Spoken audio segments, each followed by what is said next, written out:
queridos, eu cumprimento a todos mais uma vez com a paz do Senhor e Salvador Jesus Cristo. Com imensa alegria estamos aqui para fecharmos aqui o nosso primeiro trimestre de 2025, a qual nós estudamos o tema Em Defesa da Fé Cristã, combatendo as antigas heresias que se apresentam com novas aparências.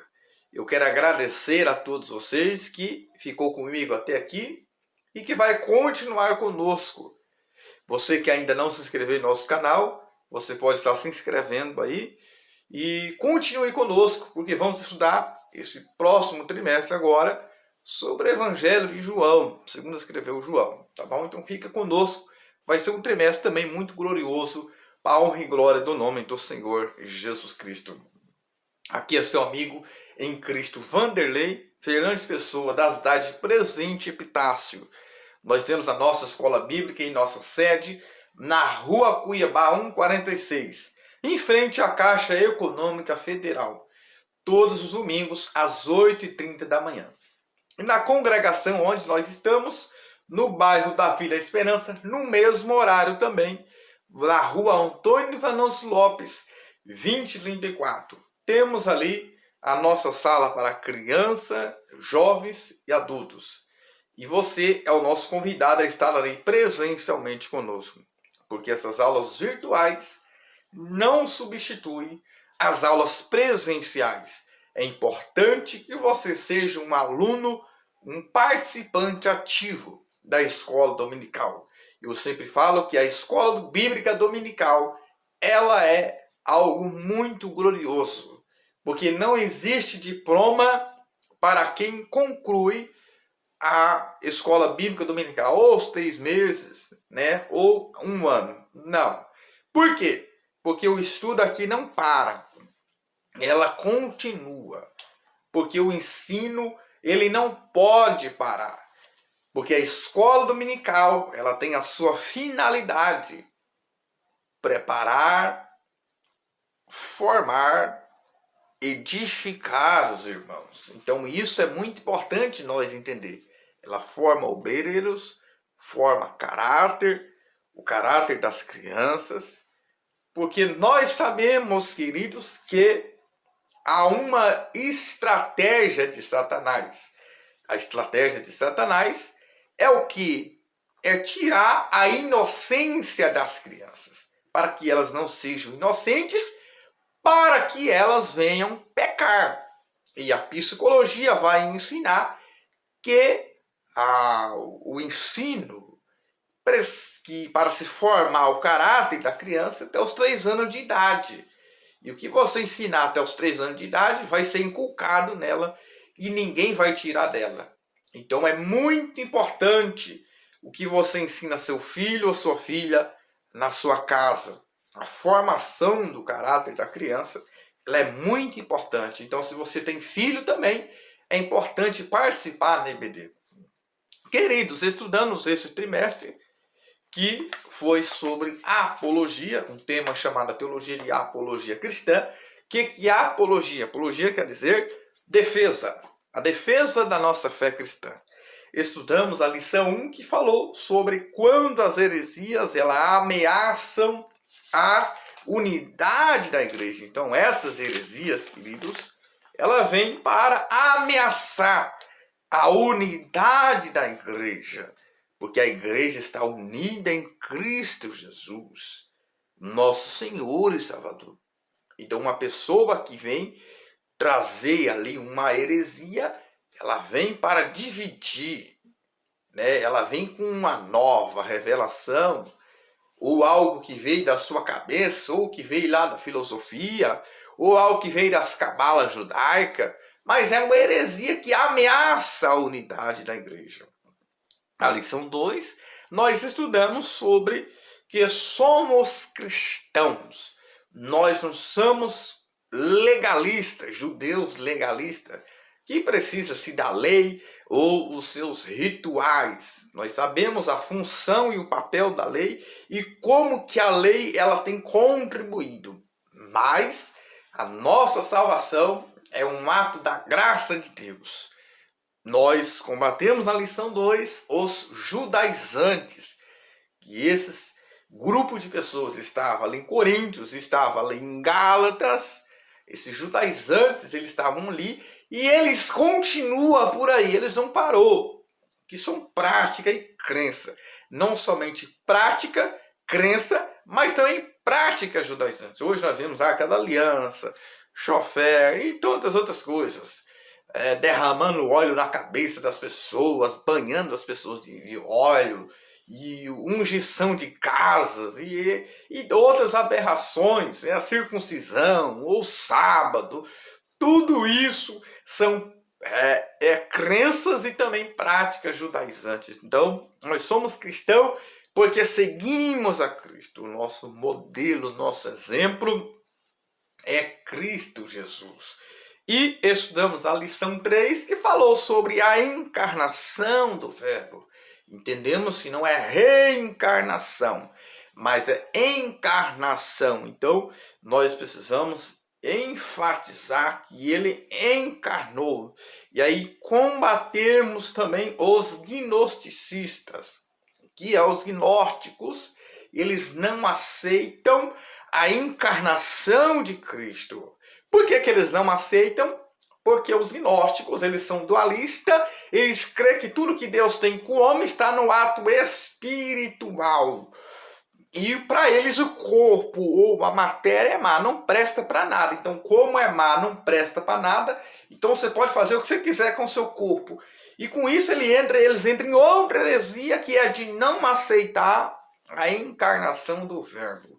Aparentemente, a intenção deles é boa, como que Jesus vem em um corpo que a matéria, que é má, mas eles entram em outra heresia, em outro caminho, que é você pode fazer o que você quiser com o seu corpo. É aquela que diz hoje, Deus só quer o coração. Então combatemos ali os gnosticismos e falamos sobre esta encarnação do Verbo, essa encarnação de Cristo.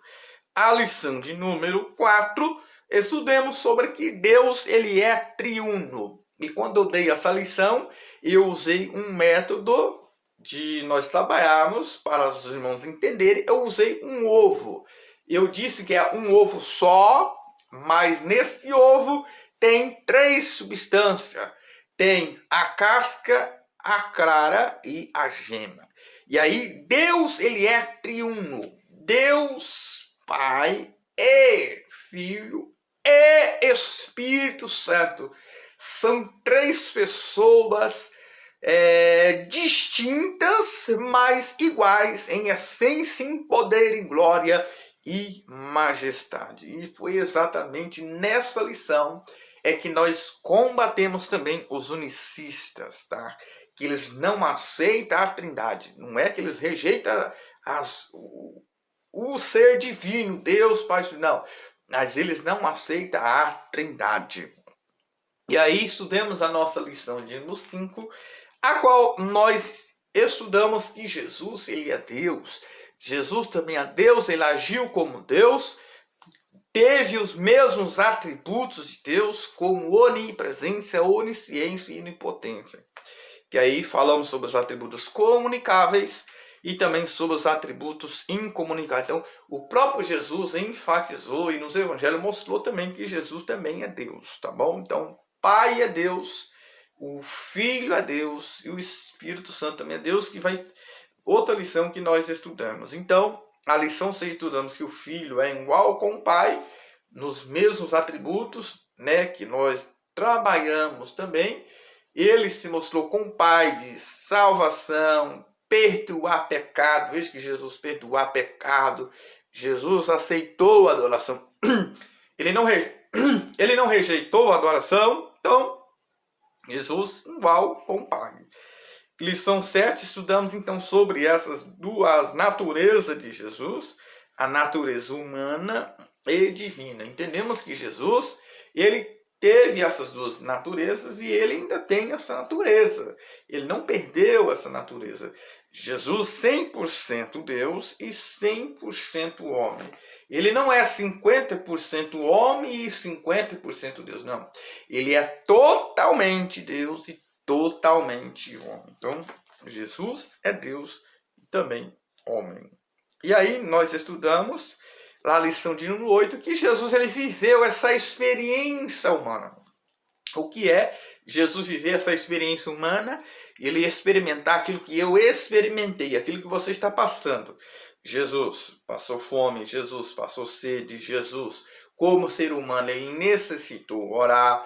Jesus, lá em João 4, Jesus passou sede, Jesus cansou, Jesus precisou dormir, né? Porque ele viveu essa experiência humana. Só que Jesus vivendo essa experiência humana mesmo, o que eu e você precisamos entender é que mesmo ele vivendo essa experiência humana, ele não deixou de ser Deus, tá bom? Ele não deixou de ser Deus, mas ele foi experimentado. Ele viveu essa experiência humana. E a lição de número 9 falando sobre quem é o Espírito Santo, falando sobre essa pessoa do Espírito Santo, que não é algo abstrato, não é uma força ativa como ensina as testemunhas de Jeová. Não, mas o Espírito Santo dá força e capacita. Tá bom? E estudamos sobre as heresias acerca do Espírito Santo. Tem pessoas que não reconhecem o atributo também do Espírito Santo. Os mesmos atributos que Deus, Jesus, o Espírito Santo também é Deus. O Espírito Santo nós vemos que ele é onisciente também, sabendo de todas as coisas. Então, mostremos aí quem é essa pessoa do Espírito Santo. É aquele que habita em minha vida, é aquele que nos convence do pecado, da justiça, do juízo. O Espírito Santo, ele é o nosso paracleto, é o nosso consolador, é o nosso ajudador. O que é o paracleto? Quer dizer, o nosso advogado que está ao nosso lado. E que foi o mesmo atribuído a Cristo Jesus. A lição 10 estudamos que o pecado corrompeu a natureza humana e todas as suas constituições psicossomáticas. O pecado corrompeu o meu corpo, corrompeu a minha alma, corrompeu o meu espírito. O pecado, então, corrompeu a natureza humana. Jesus foi o único que vivenciou essa experiência humana, mas ele não pecou. Por quê? Porque ele foi gerado pelo Espírito Santo de Deus. Jesus foi gerado, né, pelo Espírito Santo de Deus. Ele não teve essa natureza pecaminosa como nós temos, não. Jesus não. Jesus não teve essa natureza pecaminosa. E aí estudamos a lição de número 11, mas Jesus, o pecado corrompeu, mas Jesus veio para resgatar o homem, tá bom? Ele morreu na cruz para nos resgatar, nos libertar do pecado, tanto do corpo, da alma e do espírito. E a lição 11 falou que a salvação não é obra humana. Estudamos aqui nessa lição 11, combatemos ali algumas heresias, né, que veio desde a época de Agostinho. Heresias, queridos, que vêm, como nós já estudamos algumas lições para trás. Essas heresias, elas veio para tirar, dividir, tirar a natureza humana. Estudamos sobre os pelagianos, ensinou que o pecado de Adão não atingiu a humanidade, mas eles entrou em outro erro, quer dizer que o pecado de Adão não atingiu a humanidade, cada um por si, cada um paga pelos seus próprios pecados, só que eles entrou em outro erro, né? Quando ensina sobre, aí veio o batismo infantil, veio outras heresias também, né? Por quê? Porque quando eles falam isso, o pecado não atingiu a humanidade. Claro que atingiu lá no Jardim do Éden, o pecado afetou a humanidade. A Bíblia diz, por um homem entrou o pecado, né? Romanos 5,12. E o pecado passou a todos os homens.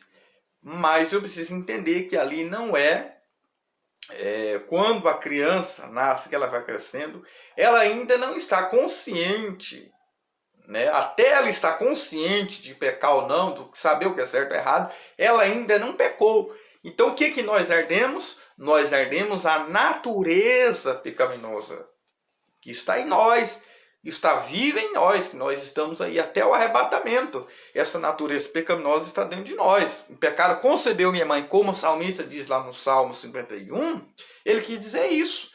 É a natureza pecaminosa que está dentro do homem. Então, os pelagianos entraram em conflitos, né? Então, o homem não é bom, a salvação não é pelos seus métodos, os seus méritos, não. A salvação, ela vem, não é obra humana, é obra divina. E a lição 12, nós estudamos sobre a igreja do Senhor. Ela tem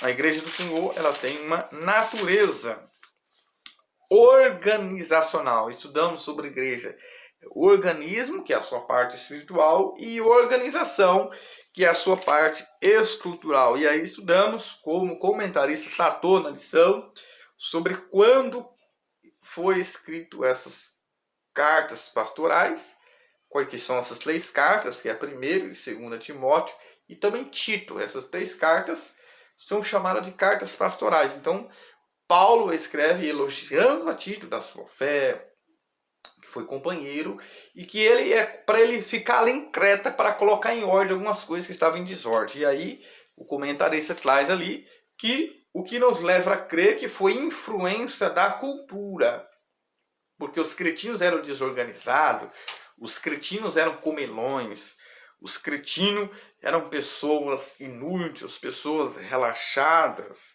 né? Pessoas que tinham uma deficiência mental, pessoas ignorantes, pessoas desorganizadas. Foi da onde surgiu os cretinos, né? Que veio lá de Creta. E aí o comentarista ele trouxe nessa lição, com a qual nós estudamos, que o que nos leva a crer que foi influência da cultura. Então a cultura, querendo ou não, ela tem uma certa influência quando eu se deixo levar pela essa cultura. Nós estamos estudando, e lá na matéria de bacharel, nós estamos vendo sobre o cristianismo e o cristianismo contra a cultura. Eu preciso entender que o cristianismo ele é contra a cultura, ou seja, ele vai na contramão da cultura. Porque nós temos nossa crença, nós temos os nossos valores, que vai contra a cultura. O cristianismo é contra a cultura.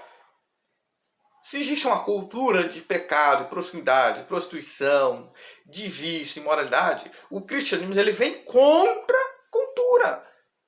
Mas não é contra a cultura. Não queira mudar a cultura. Ou isso aí já se chama aculturar.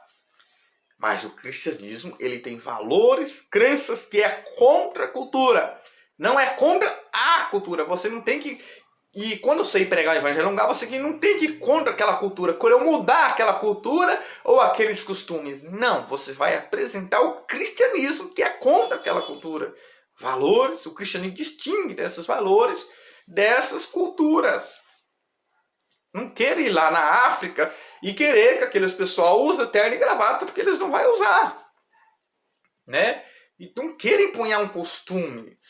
Os bons costumes, a tradição são boas, são bons. Os bons costumes, a tradição no nosso cristianismo é boa. Os bons costumes são bons. Mas tem coisas que são culturais, que são costumes locais. Porque anote bem isso aqui, a doutrina ela é universal. Anote aí. Mas o costume ele é local. Eu posso ir no Japão ser um, nos Estados Unidos ser outro. Agora, essa cultura não pode ir contra os princípios da palavra de Deus. Tem costumes que são contra a palavra de Deus. Se tiver um costume de pessoas andar nuas, seminuas, né? Princípios que ferem a palavra do Senhor. Se tem princípios que ferem a palavra do Senhor, eu não posso ser a favor daquela crença, daquela cultura. Então é muito importante que nós entendermos isso. O cristianismo não é contra a cultura, mas sim é contra a cultura. Não estou falando dos movimentos contra a cultura que surgiu em algum século aí. Esses movimentos veio querer tirar os costumes, os bons costumes, a tradição da igreja. Não, esses são um movimento contra a cultura. Mas o cristianismo, ele é contra a cultura. Amém? E estudamos a lição 12 sobre esse assunto e hoje, encerrando a nossa lição de número 13, do dia 30 de março de 2025, perseverando na fé em Cristo, que também é uma apologia, é uma defesa do apóstolo Paulo.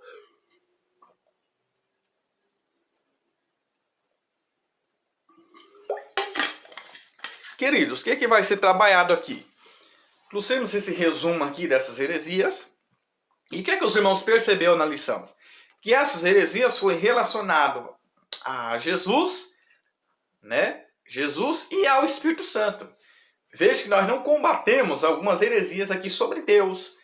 Porque, olha só, as pessoas têm dificuldade em reconhecer Jesus e reconhecer o Espírito Santo. Mas quando chega sobre Deus, eles têm facilidade de aceitar. Então, as maiores heresias do que é contra Cristo, a pessoa de Cristo e também do Espírito Santo. Então, o pastor Ezequiel foi bem claro aqui, bem maravilhoso. Meus parabéns, mesmo que ele não vai me ouvir, mas os meus parabéns vai para ele por essa aula que foi maravilhosa, né? Aqui estou trabalhando e analisando os contextos e vi que foi bem trabalhada, bem maravilhosa para o nosso ensino da palavra, porque trabalhou mais sobre heresia relacionada à pessoa de Cristo, né? Que são os mais atacados, e também sobre o Espírito Santo. Porque as pessoas têm facilidade em reconhecer Deus, mas quando chega Jesus, tem dificuldade em reconhecer. Mas Jesus falou lá em João 14, credes em Deus e crede também em mim. Então eu creio em Deus, mas tem que aceitar Jesus também. Tá bom?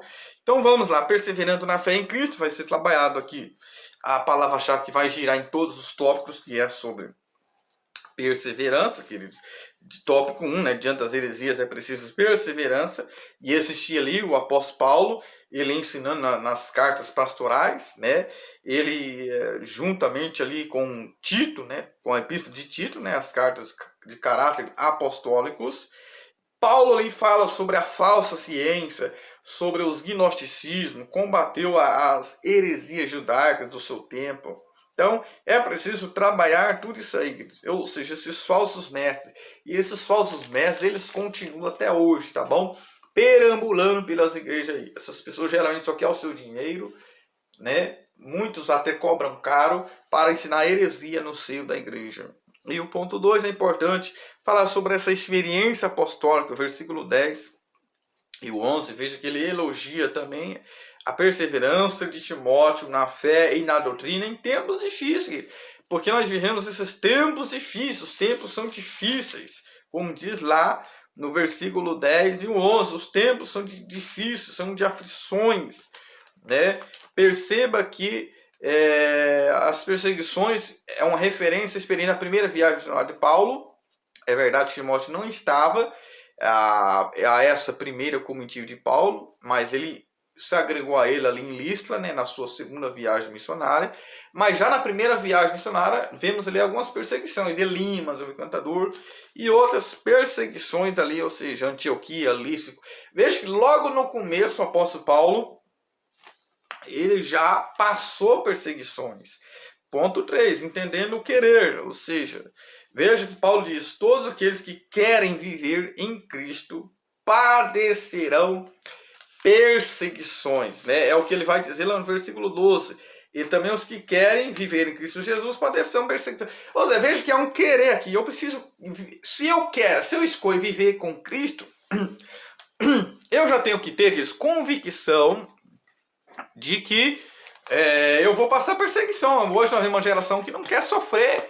E algumas igrejas têm a placa já na porta. Pare de sofrer.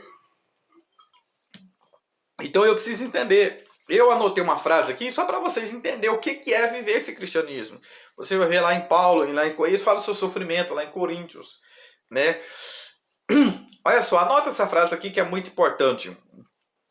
É melhor sentir a dor da renúncia por um pouco tempo do que a dor da separação eterna de Deus. Então, é melhor nós sofrer a dor da renúncia do que a dor da separação. Perceba que Paulo aqui não está falando que isso é uma imposição. Não, é um querer. Todos que querem viver em Cristo. Então, se você quer viver em Cristo, pode ter certeza, as perseguições vão vir. Porque, veja que o verbo querer aqui, a ideia que se tem é de algo que não é obrigado. Né? É opcional. Eu quero ou não quero? Se eu quero, eu vou viver essas perseguições. Né? É algo opcional. Isaías 43:2 fala, quando passar pelas águas estarão contigo, rios não submergirão, pelo fogo não te queimará e a chama não arderá em ti. Veja que Isaías 43:2 fala, quando passares. Eu já vou aqui corrigir um louvor da Cassiane, que fala se passares pelas águas, mas não é se, porque se, queridos, entenda isso, já me criticaram por isso, se é condicional, se passar, mas Isaías 43:2 fala quando passar, significa que em algum momento da sua vida você vai passar. Eu conversando com pessoas de dia, até ontem, antes desse vídeo, uma pessoa falando das suas lutas, das suas provações, das suas tribulações, e ela passou. Marcos 10:30, querido. Junto do pacote da salvação, Jesus disse lá, com perseguições. Então, já está no pacote junto da salvação, mas Deus vai dar vitória para mim e a sua vida, para quem até o fim perseverar. Porque o tema aqui é perseverar, caracteriza os enganadores, impositores, egóis, né, que aparece uma só vez no Novo Testamento. A ideia que se tem de embusteiro, impostor, feiticeiro, charlatão e encantador. Né? Essas pessoas foram denunciadas pelo apóstolo Paulo, ensinadores e doutrinadores de mentira, falsos mestres, em nada difere dos doutores, dos falsos doutores. Nenhum deles teve futuro promissor no reino de Deus. Então, entendemos aí o tópico 2, aprendendo sendo inteirado e sabendo. Aprendendo sendo inteirado e sabendo. Ou seja, o tópico 2 vai trabalhar isso aí. Ponto 1. De quem Timóteo aprendeu as Sagradas Letras? Aprendeu de quem? Da sua avó, da sua mãe Eunice.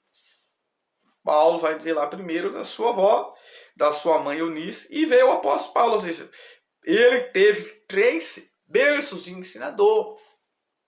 Agora eu te pergunto, com quem você tem aprendido? E aonde você aprendeu? E em qual escola você aprendeu para pregar a palavra do Senhor? Tem um ditado que diz, ei queridos, é um ditado do mundo, mas vou pegar o da Bíblia. Diga com quem tu anda, eu digo quem tu és. Vamos pegar a Bíblia, Provérbios 13:30. Anda com sábios e serás sábios. Esse ditado tem alguma harmonia com a Bíblia. Não está, mas tem harmonia. Se eu andar com sábio, você será sábio. Se eu andar com tolo, eu vou ser tolo. Tá bom? Não estou falando de fazer excepção, não. Estou falando de questão de filtrar aqueles que eu estou caminhando. Você tem que caminhar com pessoas de Deus, pessoas espirituais. Então, com quem você tem aprendido? Spurgeon, Charles Spurgeon, ele diz assim, aquele que cessou, anote aí, aquele que cessou de aprender, cessou também de ensinar. Aquele que não semeia da sala de estudo, não semeará nos púlpitos, tá bom? Então, se você vê quem não quer aprender, quem não senta para aprender também não pode se levantar para ensinar. E Timóteo foi bem assim, ele aprendeu. Tito também. Ponto 2, permanecendo firme nas sagradas letras, que é o que? A palavra do Senhor. Deuteronômio, Provérbio 22:6 fala, Provérbio 22:6 ensina o menino no caminho. Tem muitas mães que ensinam o caminho. Ô filho, a igreja ali vai. Eu vejo muitas mães que não vai e envia os filhos para a igreja. Você está ensinando errado, tem que ensinar no caminho, porque ensinar no caminho é caminhar com ele, é caminhar com o seu filho, né? Hoje ensina diferente, só ensina o caminho, mas não no caminho. Porque o ensino começa em casa, começa no lar, como ensina Deuteronômio 6:6-9. A igreja vem por último. Veja que a igreja não tem obrigação de doutrinar filho de ninguém, mas ela tem o dever de complementar o ensino, como diz aqui, tá bom? Então, ponto 3, a Bíblia é inspirada, ou seja, a nossa maior inspiração está na palavra do Senhor. A Bíblia não é como alguns pensam, se tornou a palavra. Não, ela não se tornou, porque se tornou, deixou de ser. Também não contém, né? Porque ali pode conter palavra de Deus, palavra de homem. Mas a Bíblia, ela é a palavra de Deus. Hebreus 4:12. Porque a palavra de Deus é viva e eficaz, mais penetrante que qualquer espada de 2 gumes, faz divisão da alma e espírito, juntas e medula, e é apta para discernir os pensamentos e as intenções do coração. A palavra vai aonde a ciência não consegue chegar, que é o teopneus, inspirada por Deus, mas os seus autores humanos. Se alguém perguntar, foi homem que escreveu? Foi homem que escreveu, mas inspirado pelo Espírito Santo de Deus. Então, todas as literaturas de homem, livros escritos por homens, maioria dos autores já morreram, mas a Bíblia é o único livro que o autor está sendo presente. Então, leia a palavra do Senhor. Né? Então eu preciso crer para ser salvo, ler para ser sábio e praticar para ser santificado. É isso, tá bom? Tendo essa escritura como fundamento, a autoridade apostólica, a Bíblia no Antigo e Novo, ela é inspirada, os 66 livros, o resto não são inspirados. O Antigo e o Novo Testamento são inspirados por Deus. Então eu não posso desprezar o antigo e ficar com o novo, ou ficar só com o novo e desprezar o antigo, não. Um dia eu fui pregar uma palavra sobre Abraão, irmão falou, não, irmão, você não tem que estar pregando sobre Abraão, mas não, essa é coisa antiga, não, a Bíblia, como diz Billigão, o livro mais atual que é o Jornal da Manhã, o Antigo é as profecias do Novo Testamento, aponta para o Novo Testamento, tudo é sombra, né? A abrangência, a Escritura, ela tem essa abrangência, ou no plural, a Escritura se revela ao Antigo Testamento, e algumas dezenas de vezes nós vemos respaldo no Novo Testamento também. Como diz o ponto 3, a Bíblia é o manual de Deus. Ela tem esse propósito aqui, ensinar, redarguir, quer dizer, uma replicar, reproduzir o que você está ouvindo, corrigir, instruir a justiça. Instruir em justiça. Estaremos à deriva no mundo se essas palavras, pois sem elas nós não levaríamos até a luz de Cristo Jesus, tá bom?